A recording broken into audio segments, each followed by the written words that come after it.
Beautiful. I did it. Hey, Yousef. Hello. How are you?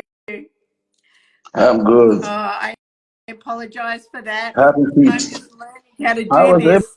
able to see you and hear you, and I don't know how come you didn't see me. I could see your name, but then I had to press another button. I pressed it like 3 or 4 times to add you. So I did it this time.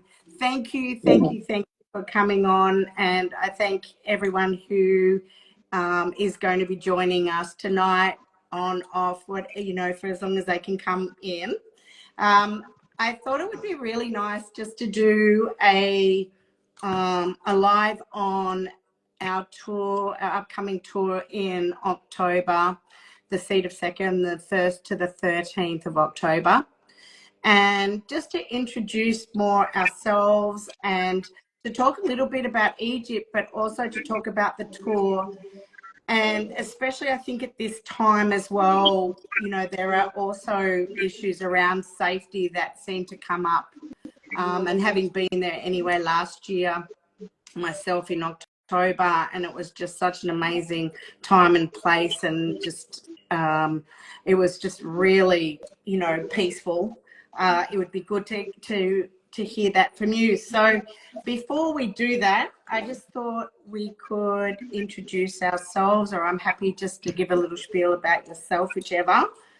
But for those who do follow me, I am an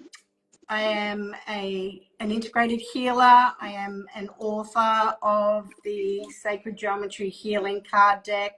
People may follow my readings. I also have created a beautiful line of products which are high vibrational frequency. They're called Liquid Alchemy in a Bottle, or Lab. So they're high vibrational water frequencies that have been created to nurture, balance, heal mind, body and soul.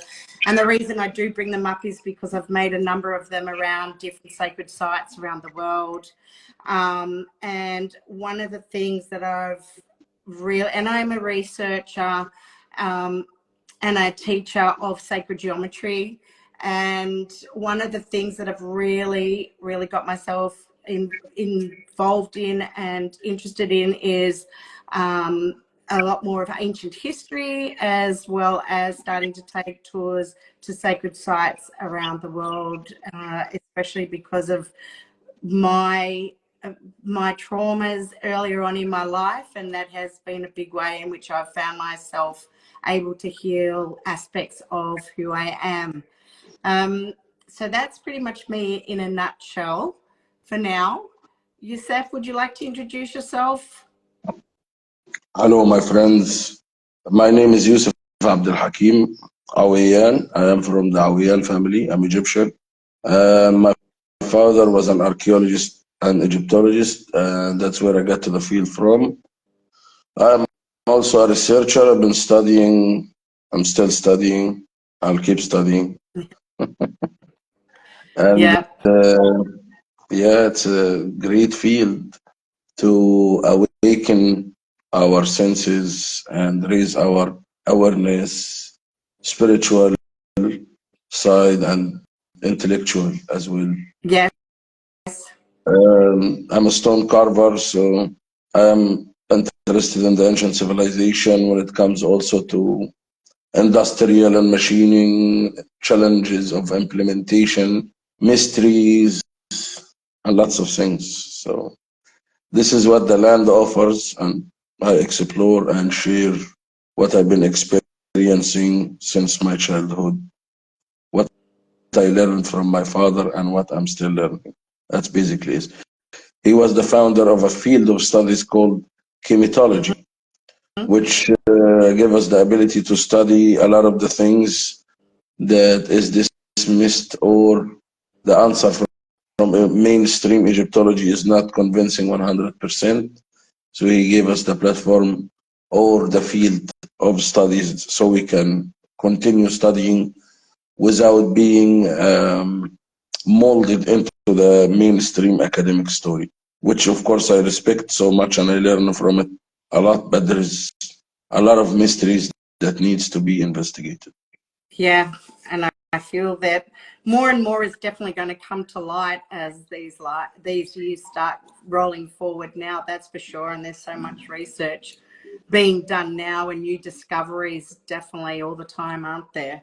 Yeah. But there's always so many questions, so many questions. So I do have a list of questions that I did want to ask you. And I thought just to rehash, so the tour that we will collaborate together is called the Seed of Sekhem. And I chose the name, I'm pretty sure it was after we were in Dendera last year. And I remember you pointing out to me and said, do you know how you can tell Sekhmet apart from the other lionesses? And you showed me this particular hieroglyph, and that hieroglyph ultimately it translated to Sekhem, or to power. And I remember walking away from that going, oh, I really like that name. And my company name, or an aspect of my company that came through to do this, the tour business, was the Seed of the Soul. And I just thought, what an amazing name to go with, the Seed of Sekhem. And the reason being is because, especially now more than ever, it is so imperative that we actually sit within the seat, or the seed, or the soul of our power. And it's the power of the mind, the power of the body, and the power of the spirit. And I feel, I think we'd all agree that coming here in this physical body, we are here to continually learn. And our lives is all about learning, as you were even saying before. You're going to continually study, and I believe that we are continually working on ourselves as well. But we've really got to go within to that aspect of finding the power within ourselves. So in saying that, I really, the Seed of Sekhem came, and it's about working alongside that energy, or the force of nature of Sekhmet as well, as a representation of our power, standing in our power and finding our light. So with that said, I thought I'll ask some questions. So I'm going to start with just general ones, but in terms of for yourself, how many, just out of interest, how many tours do you feel that you have taken over the years? Like, could you count them still? I'm just going into it, just a very general to start. What do you mean? In How terms many tours? of in your professional career, how many tours do you believe you have already taken in all these years? Like, how many, you wouldn't even be able to count them? Of course, I cannot count them. I did many. It would be endless. 10. Yeah, many. Tens of tours. This year, I did 7 tours. Already. 7 major tours. Yeah. Just this season. From the beginning of the season, which usually starts in September, until March, I did 7 tours. Wow. Beautiful. The event, like what's happening in Gaza and all this, that worries a lot of people. I did 5 tours after this was happening, after October. Yeah. So everything here on the ground is very normal to what we know, the standards we know. So yeah, that's one part. But it's, there are levels when we reach a certain level of awareness, becoming aware of the civilization in a way, and that for me is like a point where I start see a lot of things once again with the new aspect concept or with the new awareness. So it's endless and it's primordial as well. So Absolutely. we did last, like you and I did last year, the connecting to the primordial waters, and which will be something that we will connect our guests to as well. Yeah. Beside the seeds of power or the seeds of Sekhem. Sekhem has sometimes there is too much power. Anyway, this Yeah. is very It's about, these are very deep topics to be talking about it. yeah. For now, this is On the all the stuff we territory. can talk about definitely on the tour because, There's a Sekhmet lot to is really share. about the balance, the healer and the destroyer. And I think that's the part that we sit, we can look at that as well and go, okay, well, we sit so much also in our masculine that in this day and age, it is so imperative. And I know just for myself, because of my situation, I sit very much in my masculine and I need to come back into that feminine aspect of who I am. And it doesn't matter whether you're male or whether you're female, but, it's that fact of that balance, the harmony, because you're always going to have polarity. And, I think, like what you're talking about too, when we did the primordial waters, that is exactly what our life force is. It starts with the primordial waters. Our bodies are over 70% water, and every cell of our body stores memory, pure memory. And I think that is, a very big part of also what I've created within my products. And I wouldn't mind just showing, because I think this just goes to show that, and I wanted to talk to you about the pyramids in a while, but when I was there back in the very first time I went, I created an elixir called Seed of the Soul. I created that at the Great Pyramid and within the Great Pyramid. And there's a lady I started following. Her name is Veda Austin, and she's created a technique where you can actually test. So because we know water stores memory, we can actually test that water, and she does it in a way that you freeze it to come up with a pattern that may emerge. And when I get into asking about the pyramids, I'll explain maybe a bit more. But what I wanted to show you is this picture that came through. So I froze it. So this is Seed of the Soul. Can you see what that is? Where is it? It's a skull. Can you see well, that's the way I see it, as a skull.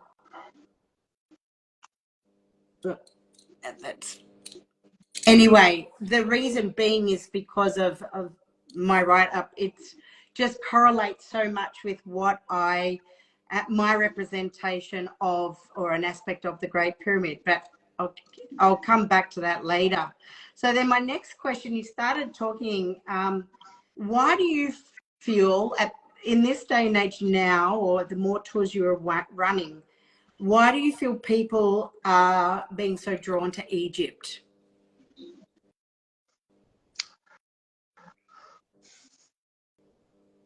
Egypt is the mankind heritage. It talks about our beginnings, all of us, not just for the Egyptians, for all humanity. A lot of the roots of the things that we want to understand today is in Egypt. The beginning was in Egypt. Yeah. Spirituality, and even like the system as we know it, where things started from. So, Yeah. as they say about Egypt, Egypt is the cradle of civilizations. Yes, I so believe that. A very ancient wisdom that we all know about. Yeah. And we learn from each other. It's not like we're gonna just be sharing what we have. And in many cases, I actually learn from people who join the tours, and they come with knowledge and with passion that sharing is the most important. It's not like we're just gonna tell a story. I will share my opinions and expect others to share with me also what they think. So interacting on the tour is a very important thing. Not just going to tell Yes. a story, that's it. Feeling the sights, spending enough time, some quiet moments at some time, chemistry of nature, things that we're going to see that inspired alchemists throughout the ages. And we know that the word Kemet, which is the black land, the ancient name of Egypt, is where the word chemistry came from. What kind of Yes. chemistry? The chemistry of nature, Yes. biochemistry, and acoustic chemistries. Lots of things. And of course, we're not going to forget astronomy, stonemasonry, uh, a lot of things. Also, since you mentioned that the waters keeps the memory, stones keeps the memory as well. And from the beginning, the ancients, they built their sites on powerful locations to harness from its energy and things like that. So, of course, no matter how much I say about this, it's not going to be like experiencing being here and touring and feeling the land. It is, for me and many others, was a life-changing experience, and still Yeah. creates a lot of positive awareness to me and to others. Yeah. So then would you say that you're finding more people are coming to Egypt, joining tours because they're starting to question more about life, spirituality as a whole, wanting to dig deeper into the ancient civilizations and the ancient history? So true, yes. We all Yeah. look for things like that. When you talked about feminine and masculine, for example, the River Nile is one of the most powerful sites that we're going to be touring, just being on the River Nile. The ancients, for example, represented a neter or a deity for the river called Ha'api. And Ha'api was a hermaphrodite. You can find the features of feminine and masculine in oneness. So also when we go to Dandara and almost everywhere, the aspect of the powers of nature defined as feminine and masculine is clearly there, and in the name and the function of the neters or the gods, as the Greeks called them. But the neter, which the ancient Egyptians call these understandings, is more like divine power, or even neter, where the word natur came from, nature. Yeah. Energy of nature. And like Isis, for example, Isis is Mut Neter. Mut means mother. Neter means what? God. So she can be, the word itself can be translated as the mother of the God, or the divine mother, or mother nature. All will be correct.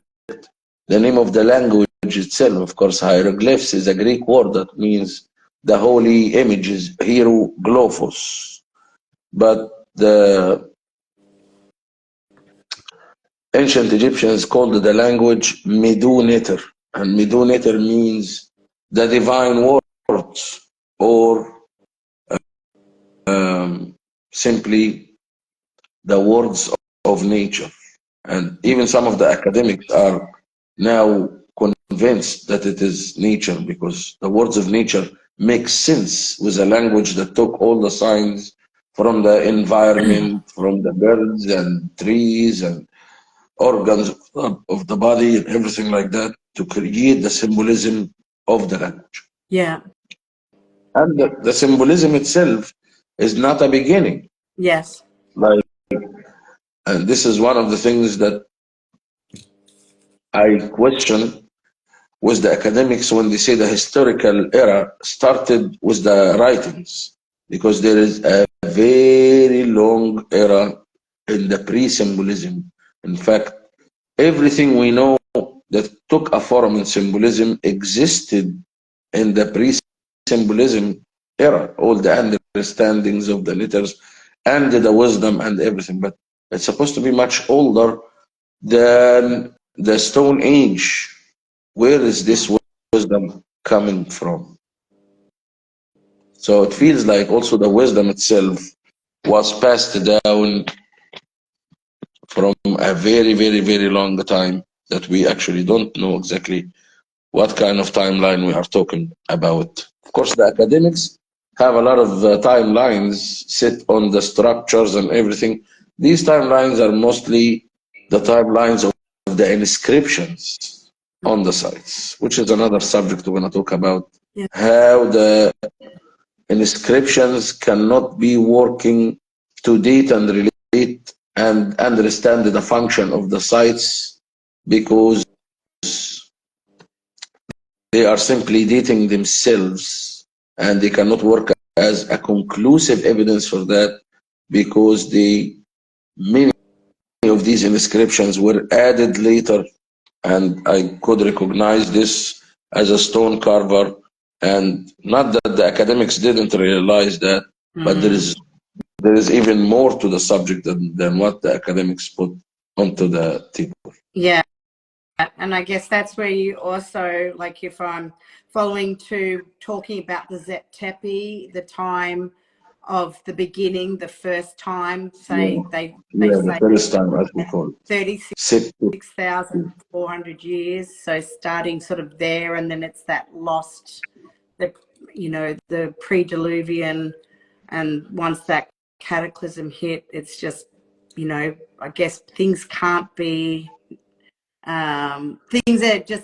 Things are old. They just don't know how old because of a lot of lost records in that respect. Yeah, pre-symbolism, pre-records. Pre-records, yeah. Yeah, but we still have things that we can depend on, like some of the astronomical wisdoms that were passed down, and also geological studies around some of the sites and the deterioration that happened to the stones that reflects tens of thousands of years or much longer timelines than what the academics are giving and things like that. Yeah. Artifacts that were found in the pre-dynastic time that challenges the dynastics themselves to create it, who created it and how and why. So there are hard evidence, and there are, of course, a lot of theories and studies that we will be sharing. Plus, of course, the joy of just being in the site and enjoying also the art and the achievement of the dynastic Egyptians. So we also still admire and appreciate the art which is reflecting a lot of the symbolism and the wisdom of the ancient. Yeah. Okay.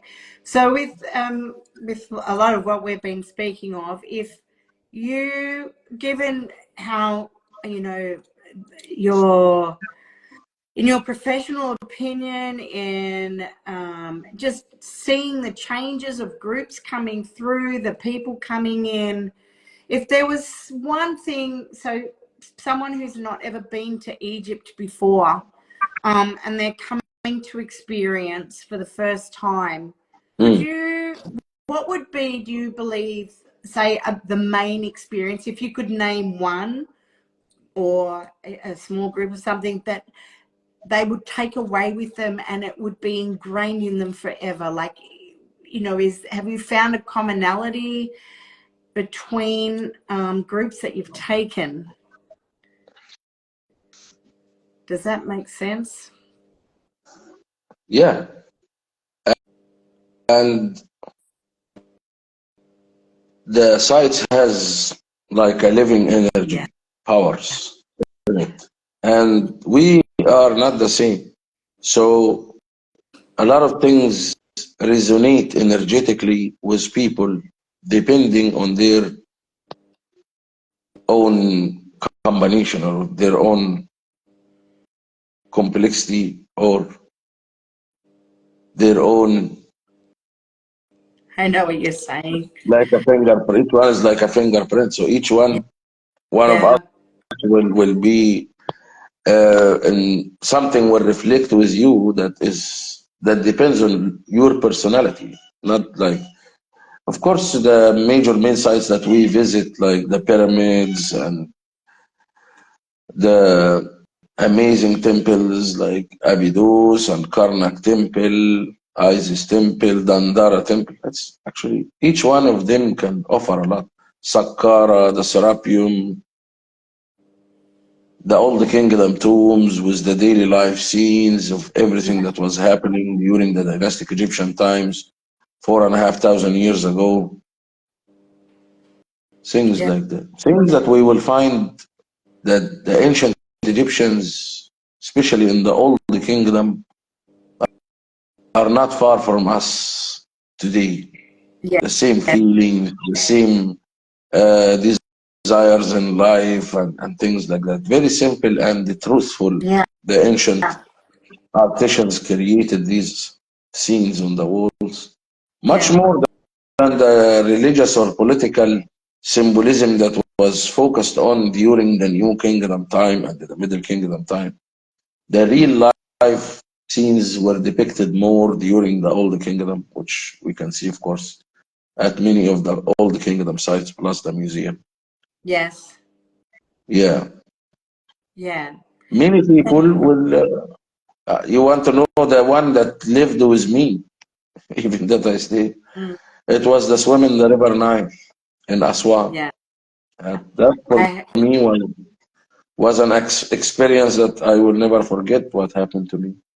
Uh, just for something simple like that. Others, many people, of course, I've seen many people falling in love with Dandara Temple yeah, or the Sekhmet Chapel in Karnak, yeah, Isis Temple, the River Nile, and of course the resonance and the vibration and the power in the pyramids. Each one of them is unique. That's what we can say.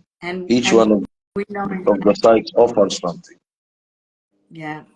And what I Yeah. love is, we know that each of these temples were built on ley lines and vortexes along the River Nile, and And they star each alignment. hold their own frequency. And what I just love, and I love when working with you, is you bring something very special because you do so much, you do the beautiful toning, and it really creates a different synergy of energies when we're in these places. And it's, what I love too about Egypt for me and taking these tours is that you're taking people to these temples, to these sacred sites, to these pyramids. They get to sit in these areas, they get to walk around, they do get to touch, although we can't really touch everything, but we can, touch some.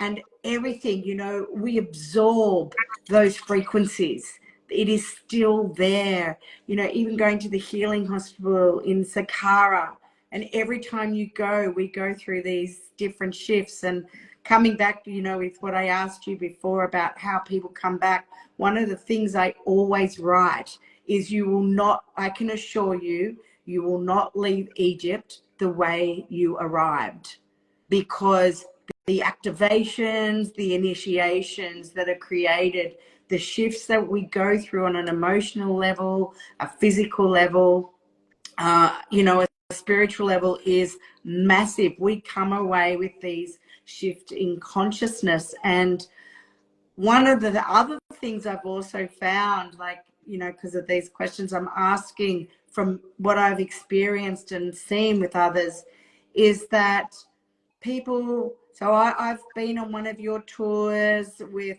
Hugh Newman, and you know, just seeing it from a different perspective of just going on something that's a megalithic experience, say, over a combination of really the spiritual with the megalithic, because on our tour we get both, very much so.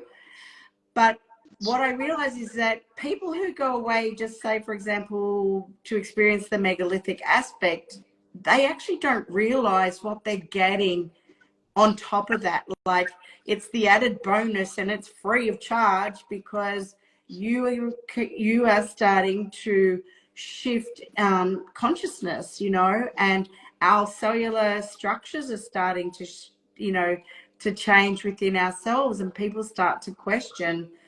So I feel that you really just get people who go away thinking, oh yeah, I'm just going to go and look at some really cool rocks, and they're old, and you know, we're going to go down the River Nile, and then you'll get people that go, what the hell just happened? You know, something's changed. And it's really interesting in my experience, to see that. And I know we've discussed it before too, you know, seeing how people can shift in their thought processes and their feels. And do you find, like, on many of your tours that, you know, you get at least one or two people that really go through something that's significant? Yeah. For me, I'm aware of this, but you know, I like to keep it for people to experience when they make it here. And you know, like, no matter how much we talk about it, it's not like experiencing it. Yeah. So being at the experience itself, because sometimes the logic cannot accept this because there is no mathematic for it. But I've seen it happening to my father, for example. Yeah. Transforming from a tour guide to a spiritual leader. Yeah. And recognizing the power of the sites and the teachings. Yeah. Yeah. What do you Yeah, think? I also started very technical into the field, to industrial and machining, stone carvings, hardness of stones, geology, things like that. And in the end, there is no better way than like what we like to call it, a techno-spiritual style of creating the tour. So, or leading the tour. So the aspects, but the spiritual, we do less because the sites do more. We only, like, I only learned to very, very old times, like maybe in the 90s. I worked like mostly as a space holder for spiritual people to visit the sites while my father was still alive and he did the teachings himself. Yeah. So I learned that as a beginning to begin with, and understood how to just holding the space at the sites to allow the people to experience that, far away from a lot of the routine or bureaucracy or things like that. Choosing spots like major sites like the Giza Plateau is a huge site. So most of the people, they know a couple of locations to visit because the tour itinerary is packed and they need to do Giza, Saqqara, and Dashur maybe on one day. Of course, we have a lot more time than that. We at least give each site a full day to visit and experience and be truly at the site. And for that, of course, we have also a great tour operator that understands these kind of sacred journeys, that it's not like a mainstream tours or things like that, of course. Yeah. And we use it like there are a lot of the ancient things are still alive at the sites, Yeah. from the energies to the system. So, yeah. With what you were saying, just going back a little bit, at what Hmm? point, or was there something really specific that you experienced on your tours that really started to make you shift the way in which you teach, the way in which you show and work? Because you're an amazing healer, beautiful musician, and what you bring for the guests is amazing. There is one of the things, there are many things, but one of the things I realized that we energize, like every time I went, I live near the Giza Yeah. Plateau. So every time I went, I energized from the side. But it is when I stayed for some time, like a month, without going back to the area, is when something in me, it is not logically, but just I felt it, that became aware of this energy that I am receiving every time I go there. Yeah.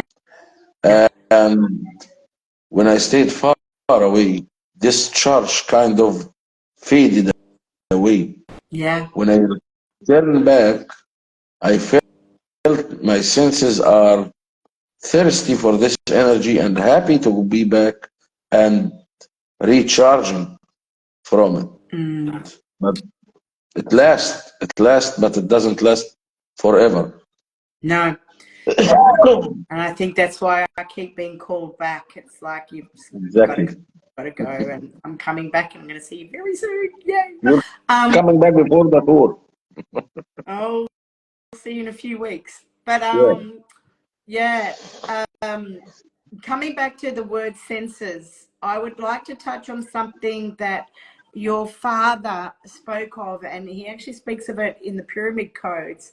And he says that we actually have 360 senses, not just, the 5 that we really work with. Can you expand on that? Yeah. This is, of course, the 360 here is the awareness of the cycles. The, Okay. the ancients also,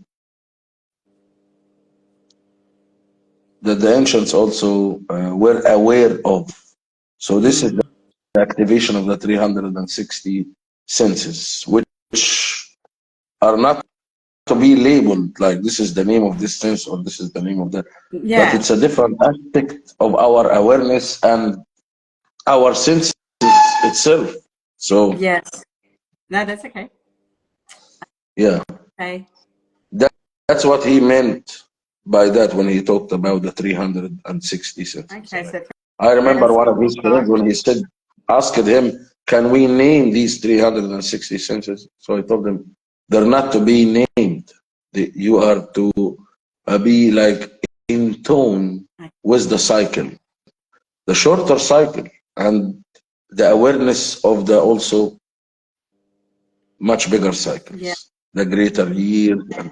And actually, the fact that the ancients were aware of the great year and things like that shows and reflects how ancient the civilization is. Yeah. So ultimately, it's how we align on an every day of our lives, and it's keeping that alignment going within that total cycle, and then we start again. And then maybe it's like that phoenix aspect that, once you've been through that one cycle, I don't know why I'm saying this, but if this makes sense, could it be that you go through the death with the phoenix, and we start again, and it's the expansion of the next next 360, because with I'm just, thinking out loud, I think, more than anything better. I Yeah. always think about those words because I, remember it from the pyramid codes, and I write it, and now I actually understand. I don't think I actually understood it was to do with the cycle. So basically each day that we're actually aligning with. So thank you for that. Mm-hmm. All Yeah, right, I'm but gonna what we ask have this. like that is the scarab beetle, more like Ah, the yeah, becoming, the transformation, the dawn, the birth. yeah. Okay, yes. That's what it's more like into.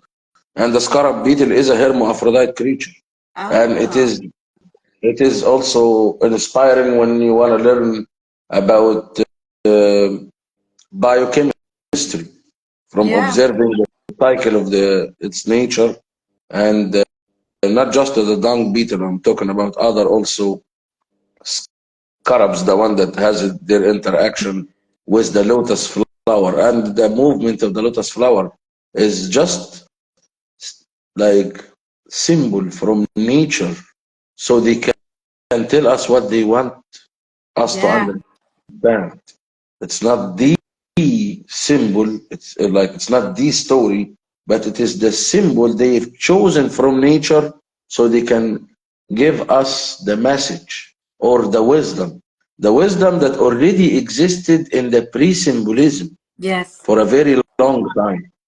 So yes, reaching or putting it into symbolism was a phase of that civilization that shows that we became limited, that we needed a symbol yeah, to give the understanding. But the teaching and the wisdom itself was living for a very long time in the pre-symbolism.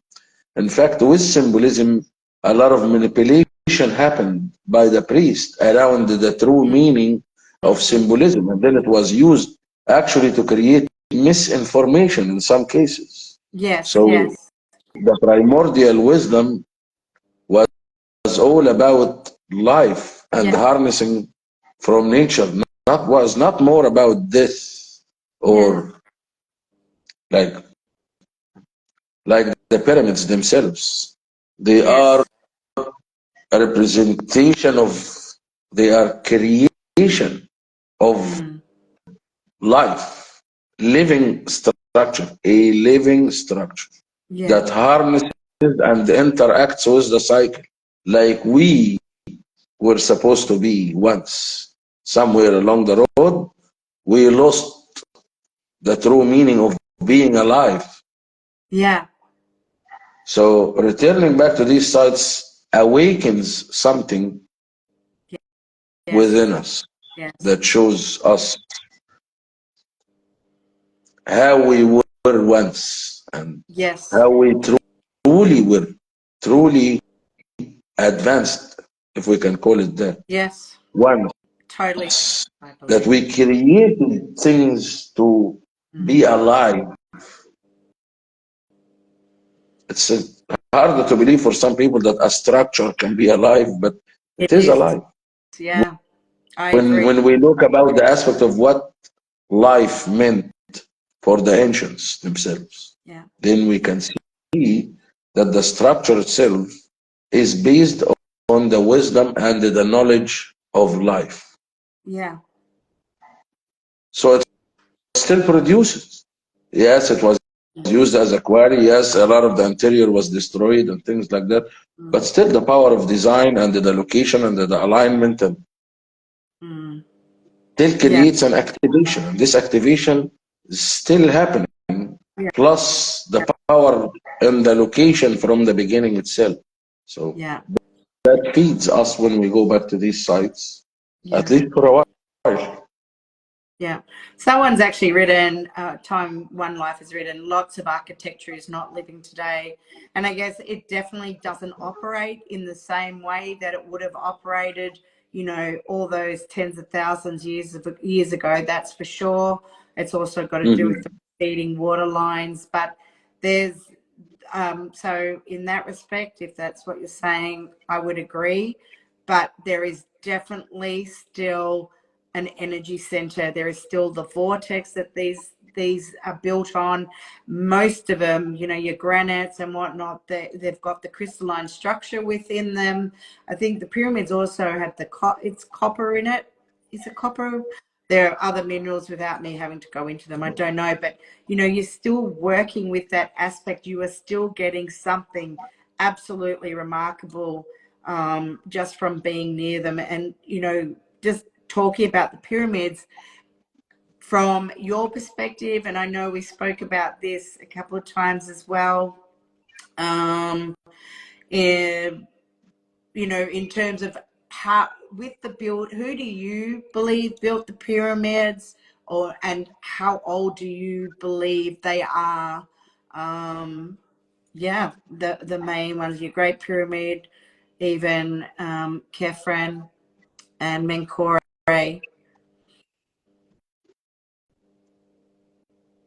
I want to get back to the comment here, Yeah, because when we say like, you know, a lot of the architects are not alive, architectures are not alive. Do we mean the ancient ones or the modern yeah, ones? yeah. That's another Because thought. Yes. so if we're talking about the ancient ones that got destroyed, unfortunately, of course, Yeah. they won't be as active as they Yeah. were in the beginning. Yeah. But sometimes they are still, like Abu Ghraib, Mm-hmm. like Saqqara, the Giza Plateau, Yeah. Karnak Temple has many powerful spots. Mm. And it's not super natural or anything to feel the current and the energy of these sites. Mm. It's actually very natural for us to. Yeah. Yeah. Yeah, And it's the modern day structures, exactly. yes. Because the modern day structures are not built with the same wisdom or Yes. knowledge. So Mm. this is what's important for what is the true value, mm, of something like that. In our world today, something the value means economy, means this, Mm. but there were other considerations for the ancients, for the true value, based on the wisdom and the awareness of the cycles. They Yes. set value. Yeah. Mm. Nobody cares, for example, about treasures, as they think, like more than what is really the treasure. It is the wisdom that is in the structure.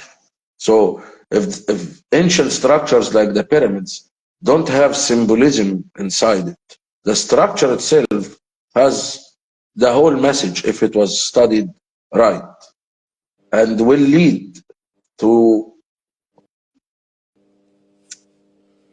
awakening. It will lead to Mm.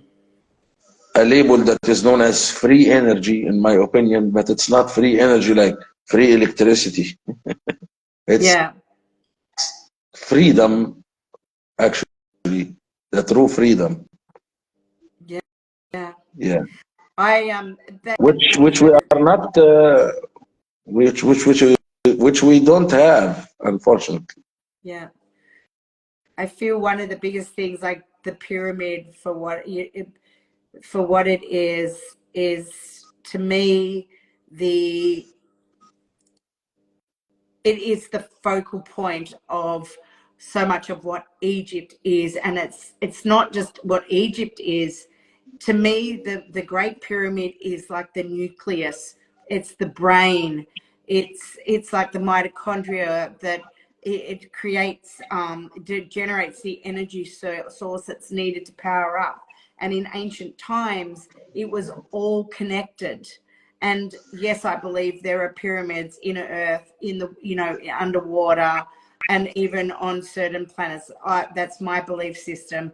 I believe, you know, when you think about a brain and the synapses this is how my brain works when I think about it, but you know, it would connect itself to every single one, and so they would all work in unison, creating that source of energy power.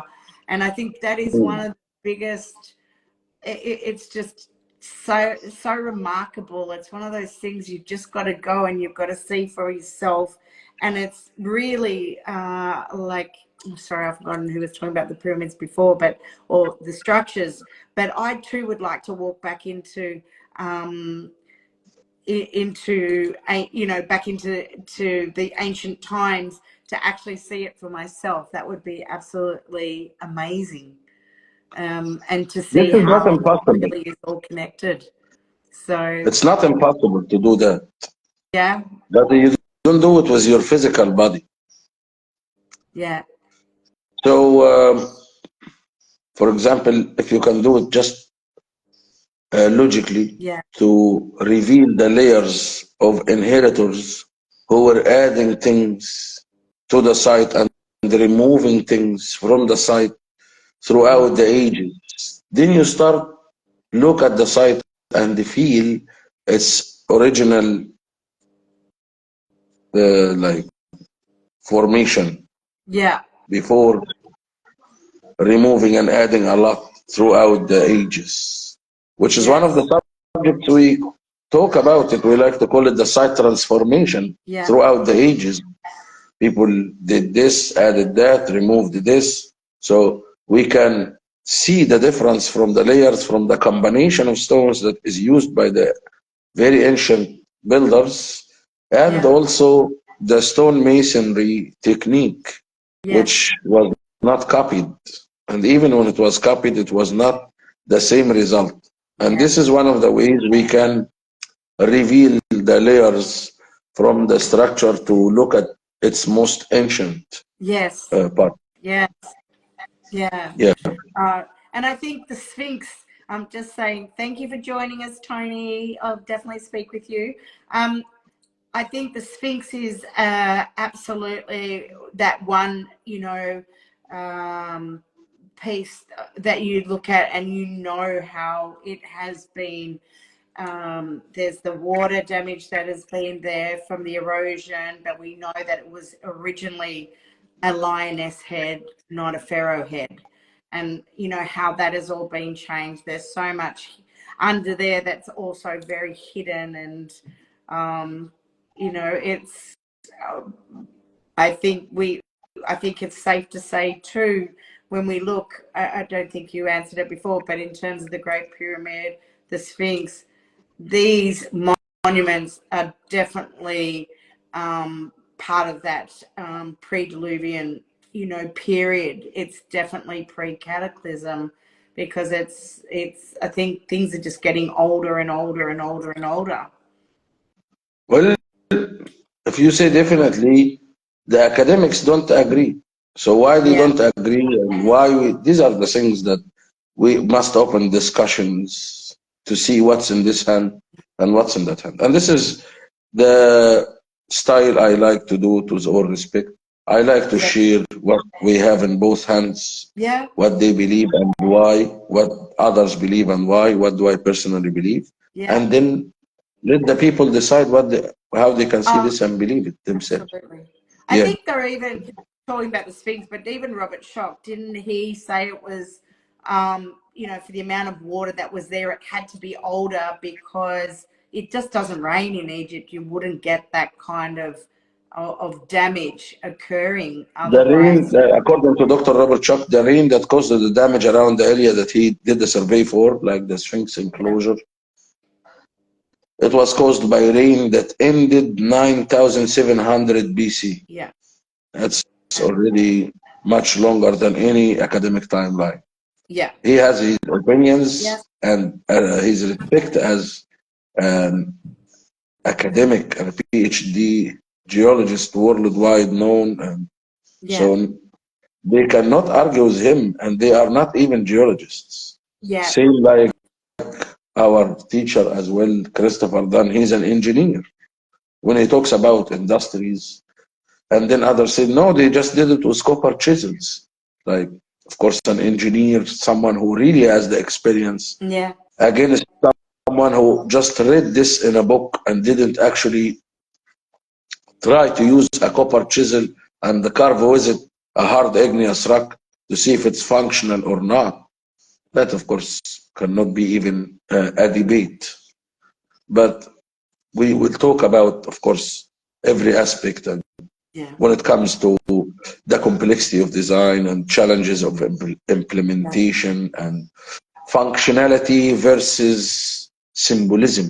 Yeah. Or, Yeah. yeah, And I look a lot as of things are explained as symbolic, and it reflects that we just don't know what it was created for or why. yeah. We just don't understand. Maybe it was symbolic. Somebody will give the answer 200 years ago, and we will all be repeating the same thing after a couple of hundred years. So Yeah. that's why research is needed. Yeah. Yeah. Well, I think I watched something recently anyway, and they were talking about it there, but when we look at even the sarcophagi in the Serapeum, they cannot be replicated in one piece. Like, there is no way anyone can do it in one piece. They may be able to do it in a few pieces of granite, but not one. It's also like the Great Pyramid, that the actual Great Pyramid cannot be replicated to how it was built then, to try and do the same now. So there's still so much we're nowhere near as advanced in that respect. Mm. And and I think that's what makes it even so much more, as for me, I have such a passion on understanding the lost ancient high technology, and the ancient civilization in that respect. But I think it becomes a no-brainer on the fact that I look at the esoteric, the spiritual aspect. The ancient Egyptians were a lot more spiritual than what we ever were or are now, which is what we are building. We are starting to go through that reawakening period. But just to be there, just their understanding, their knowledge, to be able to bring, astrology, cosmology, architecture, mathematics, science, and spirituality, and bring it all together and create the civilization that they did, to me is absolutely mind-blowing. And to me, just coming back to why I come back to Egypt as well, is it is what you said earlier. It's about the beginning. This is the beginning, the Great Pyramid itself is on the, is center in the landmass of our earth. Who built that? Who knew where to place that? And I just think there is so much for us to gain, for us to learn, and to be able to work on ourselves on a deeper level, so we can shift our consciousness and understand more about how these ancient civilizations worked and lived. Yeah, they definitely left for us messages in the structures that show that they lived healthier and, as you said, more spiritual than us, which is definitely needed Yeah. in our world today. And they Yeah. also created lots of wealth Yeah. for humanity. There is no evolution without wealth. So Yeah. they lived in tune with the waters and with the agriculture, you know. Yeah. So I really like also to share a lot of the dynastic Egyptians Yeah. knowledge, which is carrying the wisdom of the ancients from before, Yeah. and do the comparison between the capability of the dynastic Egyptians and which I never underestimate their capability when it comes to shape and work with hard rocks, or uh, lifting and building amazing structures like the temples we see in Upper Egypt. But the pyramid is different, of course. But we will Yeah. talk about these comparisons, of course, in the tour, because they are very long subject, and Yeah. there is no better way than being at the sites while sharing this kind of information. Yeah, yeah. So can we talk out the mathematics of Egypt in various sites? I think that's probably a bit much for now, and I'm not quite Mhm. sure which mathematics, because there's so much in terms of Well, mathematics. Um, I think are you a maybe we'll come mathematician? we could talk. I can talk. I can talk to you for hours on end. I love talking to you and listening to your wisdom, which is what I really love, and sharing. So let's come back a bit more to the tool, because I know I've already taken up your time as well, and I so appreciate you coming on with your busy schedule. So okay, Yes, there is so much Fibonacci and is no math. okay. I'm no We mathematician are here. all regular people, but sometimes we like just we have passion about things. Like I'm not an engineer, but I am passionate about industrial and machining, and I self-educate myself into these things. Yes, I did. Yeah, I did, of course, read about some of the what mathematicians found inside the pyramid. For example, things like they found something in common, like the circumference of the pyramid divided on the height yeah, is equal pi, and the yeah. So you've circumference got, yeah, of the focal chamber that they call the king's chamber, the yeah, circumference of it on the height is also equal pi. yeah, That the box itself, the circumference on the height is equal pi. But this yeah, is in meters and centimeters, and it's not used. And we don't know, of course, that the pyramid builders used these same units yeah. uh, It was of the cubit. So I've been this more is than the happy to dynastic share. Egyptians. These are the dynastic Egyptians that used that. If we're Yeah, still not positive about it, but for sure they built it with a unit that fit with the nature mathematic. yeah, That's why the results are giving these yeah, things. Similar, like the pattern that will be created, for example, by sound in sand vibrating, it will give a geometrical shape.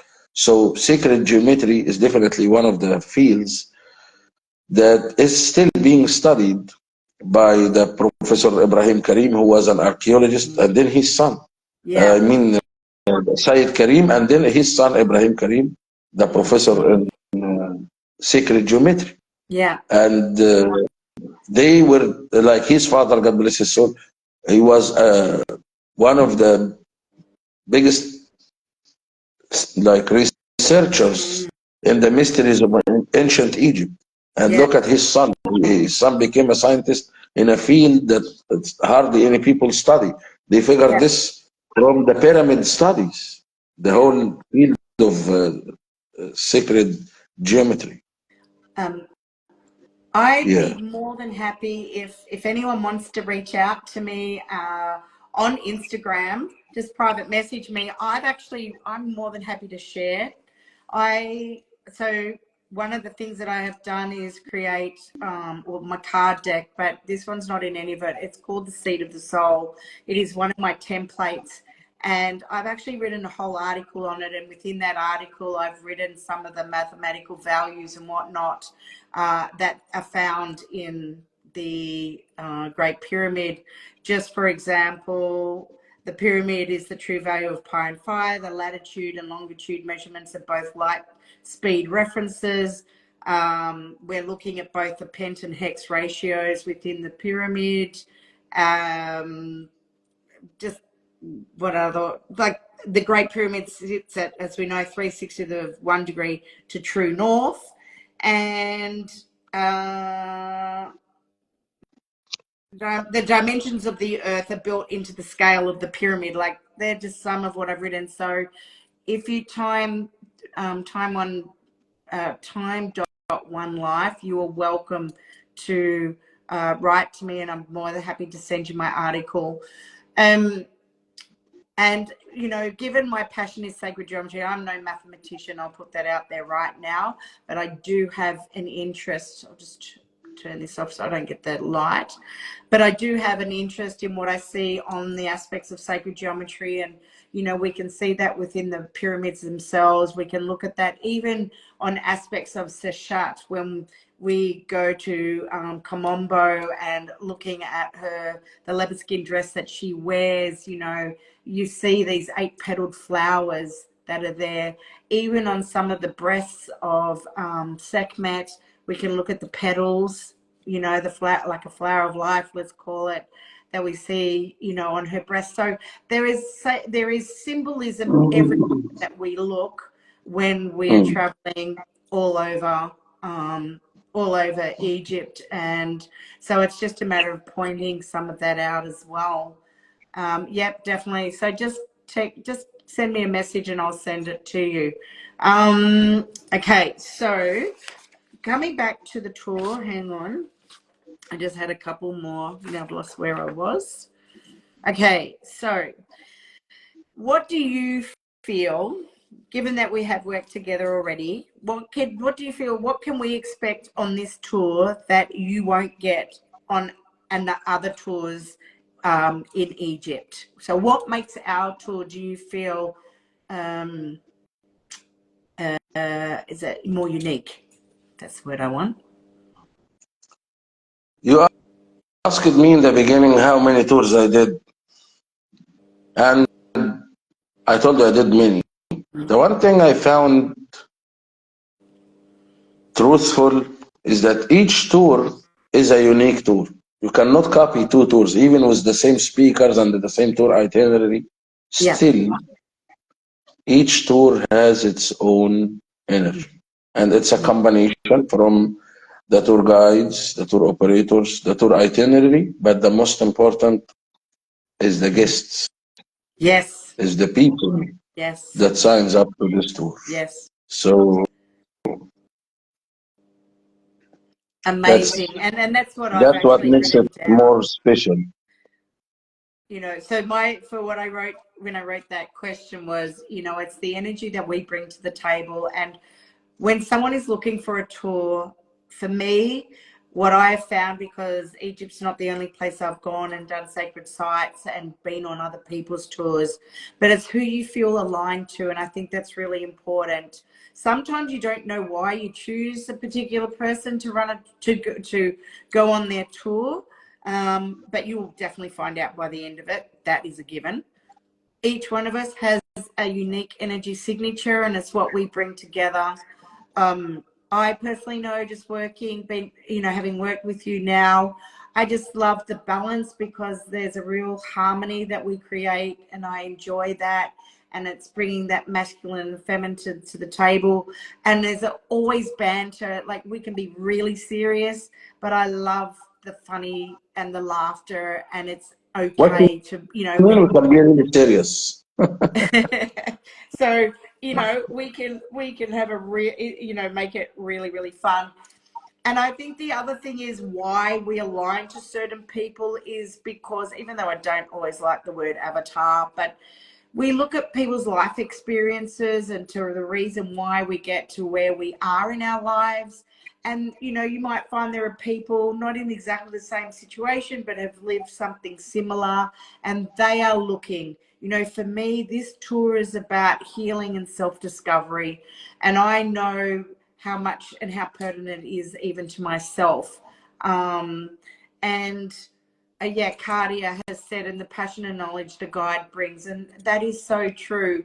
And, you know, the experience and the knowledge that I've gained from being in Egypt, and each time I go and I'm open to listening, I'm open to healing, and I am still going through that cycle. And I know it is a lifetime that, you know, that we are going through this healing, but it's then what we can help and assist others with, which is what's so beautiful. And I think also another part that makes our tour really special is you just have this knack to organise the most amazing and special events. And one of those events occurs on the Nile in Aswan, in one of the most beautiful parts of Egypt, if not the most beautiful part. And it is just, that is a life experience I won't ever forget, and I hope to keep reliving, you know, a number of times. And I think with what you were saying before, even swimming in the Nile, that is an experience. And, you know, we're in a place that is so sacred and so feminine, and you are swimming in these beautiful waters. It just doesn't get any better than that. That's for sure.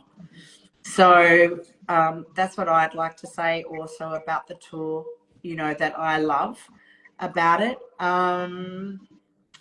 Okay, what have I written here? Okay, I think we've already, yeah, all right. As we said, my dear, like no matter how much we talk about it, experiencing it is what really matters. And of course, that we want to also tell our friends that Yeah, we don't forget that people are on a vacation. So yeah, we do try to also cover that aspect with yeah, lots of absolutely. things. With lots of things, we don't want your like brain to be worried about little details. That's why we take care of all these Yeah. details, and that's why And I know we've spoken before the too. value Um, of the tour is much more than any mainstream tour. There is no comparison even between yeah, the service yeah, that we have with Soul of Egypt yeah, tour yeah, company. They are from the top 10 tour operators here in Egypt, and yes, everything is like there's amazing amount of work that they do behind the scenes so they can assure the comfort yeah, and the experience of for the people will go as planned. And ab- then we add lots of surprises here and there. Sometimes there is an opportunity to access one place that was usually open to the public, or I mean closed to the public. When we get these opportunities, we don't hesitate. We take it right away. yeah. So And Yousef is the master sometimes of there it. are I love it. restricted places at temples or at Yeah, archaeological sites. yeah, If we find the opportunity, like for example, sometimes we go to the Ndara temple and we find some more crypts are open to the people. If we want to yeah, go, then we don't hesitate. If it requires an extra ticket, we buy it. We don't charge the people more money for it. If it requires a tipping, an offering, as we call it from the ancient times, we also do it. Yeah, yes, you are the master tipper. it's called an offering. Renowned I'm master just putting tipper. the That is for ancient sure. tradition back to life. How they used to give the offerings at the site to allow us in the Holy of Holies. Yes, yes. Um, absolutely. And I'd actually, I would like to give an offering as well, because my work is also, everything that I do is all about energy, frequency, and vibration. So everything fits and works in so beautifully together. I've actually created an elixir called the Seed of Sekhem, and I want that as an offering to all guests that join our tour.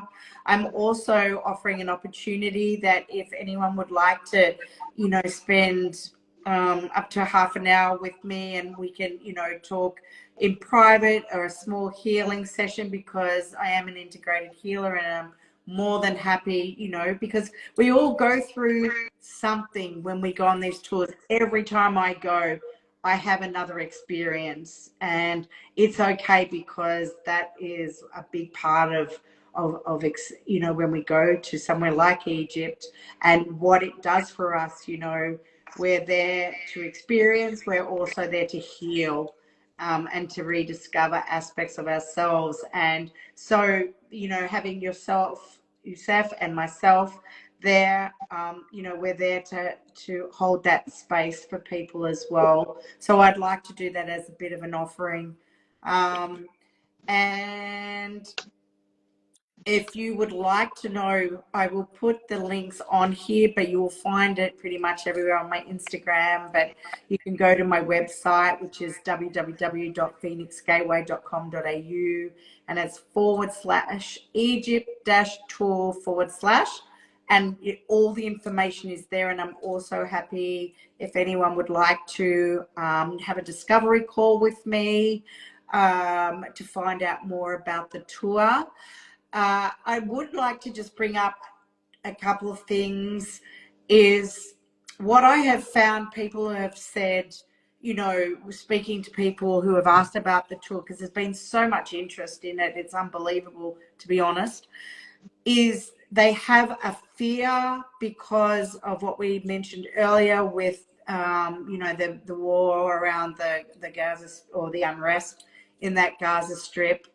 And also, I think, to do on a monetary aspect. And I think people need to understand that Egypt is getting more and more expensive now. So unfortunately, you know, it all goes hand in hand.